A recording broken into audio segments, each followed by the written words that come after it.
وضو کرتا ہوں بہت جلدی ٹوٹ جاتا ہے۔ ایک بات سمجھ لیجئے، بہت سارے لوگوں کو غلط فہمی ہے کہ ہمارا معدہ کمزور ہے، ہمارا معدہ خراب ہے۔ بہت سارے لوگوں کو غلط فہمی ہے جگر خراب ہے، گردے خراب ہے۔ میرے محترم بھائیوں، معدہ خراب نہیں ہوتا، اس میں جو چیزیں آپ لوگ ڈالتے ہیں وہ خراب ہے۔ معدہ کس نے بنایا؟ کس نے بنایا؟ اور اللہ تعالیٰ نے تو انسان کو پیدا کر کے قسمیں کھائیں، والتین والزیتون وطور سینین وہذا البلد الامین۔ یہ چار کیا ہیں؟ پھر لام بھی قسم، کاف بھی قسم، لقد، پھر فرمایا خلقنا الانسان فی احسن تقویم۔ تو میرے محترم بھائیوں، جس رب نے ہمیں پیدا کیا بہترین تقویم پہ، پیدا کرنے والے کون؟ احسن الخالقین، اور پیدا ہونے والا کون؟ احسن تقویم۔ پھر بیمار کیوں ہے؟ معدہ خراب نہیں ہوا، معدے میں جو چیزیں ہم نے ڈالی وہ چیزیں صحیح نہیں ہیں۔ اور میں نے لوگوں کو کیا کہا؟ اپنا کھانا مٹی کے، اب اس کو سمجھ لو، جو مٹی کے برتن میں کھانا پکے گا وہ پکے گا، اور جو silver, steel, non stick, Teflon, pressure cooker میں پکے گا وہ پکے گا نہیں، وہ گلے گا۔ یہ پکا ہوا اور گلے ہوئے میں فرق کیا ہے؟ مٹی کے برتن میں کھانا دھیرے دھیرے دھیرے دھیرے دھیرے، دیکھو جو چیز جہاں جاتی ہے وہاں کے اثرات لے کے آتی ہے۔ نبی صلی اللہ علیہ وسلم نے کیا فرمایا؟ ہر مسلمان اپنے بھائی کے دین پہ ہے، جو جہاں جائے گا وہاں سے کیا لے کے آئے گا؟ کیا لے کے آئے گا؟ اس کی تاثیر لے کے آئے گا۔ جو کھانا مٹی کے برتن میں پکے گا، ہم کس چیز سے پیدا ہوئے؟ واپس کہاں جانا ہے؟ اور کل قیامت والے دن کہاں سے اٹھائے جانا ہے؟ اچھا، جھگڑا کس کا ہے؟ آگ کا اور مٹی کا۔ شیطان چاہتا ہی نہیں کہ ہم وہ چیزیں لیں جو مٹی سے آئی ہیں۔ میرے محترم بھائیوں، جب آپ کھانا گلا ہوا کھاتے ہیں، جب آپ کھانا، یہ جو کوکنگ آئل ہے نا، اپنے گھر میں جاؤ، اللہ کی قسم نالیاں 4-4 6-6 انچ کی نالیاں بند ہو جاتی ہیں۔ کس سے بند ہوتی ہیں؟ کچن کی نالیاں کس چیز سے بند ہوئیں؟ جہاں برتن دھویا جاتے ہیں، وہ جو سنک کا ویسٹیج کا پائپ جس نالی میں جا رہا ہے وہ کس چیز سے بند ہوئی؟ کوکنگ آئل سے۔ جس نے 4 انچ کی نالی بند کر دی وہ آپ کے دل کی نالیاں کھلی رہنے دے گا؟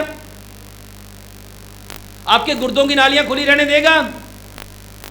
اور جو ایگزاسٹ فین میرے محترم بھائیوں جس کے اوپر جو جمع ہے وہ گرم پانی سے نہیں اتر رہا، تو جو آپ کے اندر جا رہا ہے وہ اتر جائے گا؟ خدا را سرسوں کا تیل استعمال کرو، مٹی کے برتن میں کھانا پکاؤ، سرسوں کے تیل میں کھانا پکاؤ۔ چینی، اور میرے محترم بھائیوں چینی یہ زہر ہے۔ اللہ نے کیا پیدا کیا تھا میٹھے کے طور پہ؟ گڑ پیدا کیا۔ ہمیں کھانا کیا تھا؟ گڑ۔ گڑ کہاں سے نکلا؟ مٹی سے۔ پتھر والا نمک استعمال کرو۔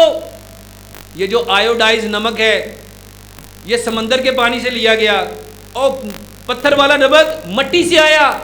جو چیز مٹی سے آتی ہے اس کو استعمال کرنا تھا۔ مٹی کے برتن میں کھانا پکاؤ، سرسوں کے تیل میں کھانا پکاؤ، چینی کی جگہ گڑ لو، پتھر والا نمک لو، آٹا پتھر کی چکی کا پسا ہوا لو۔ پتھر کی چکی میں آٹا پستا ہے، لوہے کی چکی، چائنا کی چکی، سٹیل کی چکی، بلیڈ کی چکی، پتھرے والی چکی میں جب گندم کو ڈالا جاتا ہے اس کا بٹن چلایا جاتا ہے، اس میں موٹر ہوتی ہے، اس کے بلیڈ ہوتے ہیں، اس کی پتریاں ہوتی ہیں، وہ اتنی تیز اتنی تیز اتنی تیز چلتی ہیں، وہ آٹے کے اندر چوکر کو، سوجی کو، میدے کو، فائبرز کو جلا دیتی ہیں۔ جب آٹا چکی سے نکلتا ہے کتنا گرم ہوتا ہے؟ کوئی ہاتھ لگا سکتا ہے اس کو؟ جو آٹا آپ کے ہاتھ کو جلا دے وہ اس آٹے کے اندر جو انگریڈینٹ تھے اور جس کے لیے روٹی کھانی تھی وہ تو جلا دیا۔ پتھر کی چکی کا آٹا ٹھنڈا ہوتا ہے، پتھر کی چکی کا آٹا اس میں چوکر بھی ہوتا ہے، سوجی بھی ہوتی ہے، میدا بھی ہوتا ہے، فائبر بھی ہوتا ہے۔ پتھر کی چکی کا آٹا کھاؤ۔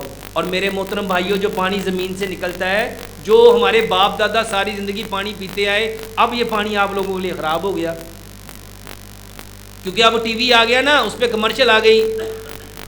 میرے محترم بھائیوں، جو پانی اللہ نے پیدا کیا اس پانی کو ابال کے کاٹن کے کپڑے سے چھان کے 8 سے 10 گھنٹے مٹی گڑے میں رکھ کے وہ پانی پیو، معدہ خراب نہیں ہوتا۔ اور یہ جو وضو ٹوٹتا ہے وہ گیس کی وجہ سے ٹوٹتا ہے. جب آپ گلا ہوا کھانا کھائیں گے تو بتاؤ وہ کھانا گیس کرے گا کہ طاقت دے گا؟ اور لوگ کہتے ہیں ڈاکٹر صاحب گیس کی دوائی بتائیں.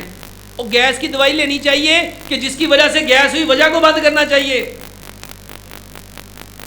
کھانا کھانے سے پونا گھنٹہ پہلے پانی پیو، آدھا پونا گھنٹہ پہلے پانی پیو، اور کھانا کھانے کے 1.5 گھنٹہ بعد پانی پیو. ایک لقمے کو اتنا چباؤ جتنے آپ کے دانت ہیں. کتنے دانت ہیں؟ اللہ نے 32 دانت کیوں دیے؟ دانت 4 طرح کے ہیں. 8 دانت تھے 1 نوک والے، اس کا کام تھا کھانے کو کاٹنا. 8 دانت ہے 2 نوک والے، اس کا کام ہے کھانے کو چیرنا. اور 8 دانت ہے 3 نوک والے، اس کا کام ہے کھانے کو پیسنا اور چیرنا. 8 دانت ہے کاٹنے والے، 8 ہے پھاڑنے والے، 8 ہے چیرنے والے، اور 8 ہے پیسنے والے. دانتوں نے کھانے کو پہلے کاٹنا تھا، پھر پھاڑنا تھا، پھر چیرنا تھا، پھر پیسنا تھا، پھر گودا بننا تھا، پھر پیسٹ بننا تھا. اس پیسٹ میں سے رس نکلنا تھا اور اس رس نے خون میں جا کے طاقت دینی تھی. میرے محترم بھائیوں، جو دانتوں کا کام دانتوں سے نہیں لے گا، بتاؤ جو کام دانت نہیں کر سکے وہ معدہ کر لے گا؟ یہ وضو کیوں ٹوٹا؟ یہ گیس کیوں ہوئی؟ یہ تذابیت کیوں ہوئی؟ یہ قبض کیوں ہوئی؟ کیونکہ آپ نے کھانے کو چبایا، کاٹا، چیرا، پیسا نہیں. ہر شخص جانتا ہے تیزی کا کام کس کا ہوتا ہے؟ تیزی کا کام کس کا ہوتا ہے؟ اور کھانا کھاتے وقت ہم سارے کون بن جاتے ہیں؟ ایک لقمے کو 32 بار چباؤ. میرے محترم بھائیوں، معدہ خراب نہیں ہوتا. پہلا کھانا صحیح نہیں، اور دوسرا کھانا کھانے کا طریقہ. اور کھانا کھانے کا سب سے بہترین وقت صبح کا ہے. نبی صلی اللہ علیہ وسلم گھر میں آتے تھے، جب آپ اشراق چارج پڑھ کے آتے تھے، اشراق پڑھ کے آتے تھے، تو نبی صلی اللہ علیہ وسلم گھر سے کیا مانگتے تھے؟